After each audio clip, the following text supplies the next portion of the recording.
జ్ఞాన వైరాగ్యములు తెల్పు చిహ్నమదియే మిథ్య నశింప చివరకు మిగులు నట్టి స్వస్వరూపపు జ్ఞానమీశ్వర విభూతి భవ వినాశక శక్తియే భసితమనగా.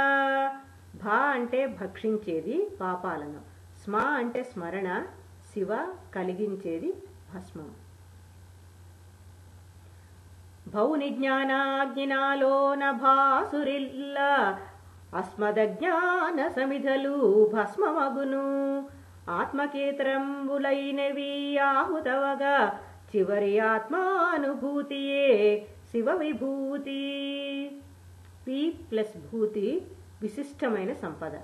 ఇది శివుని వదలక అంటిపెట్టుకుని ఉంటుంది. అదే ఈశ్వరత్వం. భగవద్గీతలో విభూతి యోగంలో పరమాత్మ విభూతులు చెప్పబడ్డాయి. రుద్రనమకంలో పరమాత్మ యొక్క విశ్వవ్యాప్తమైన దివ్య విభూతులు చెప్పబడ్డాయి.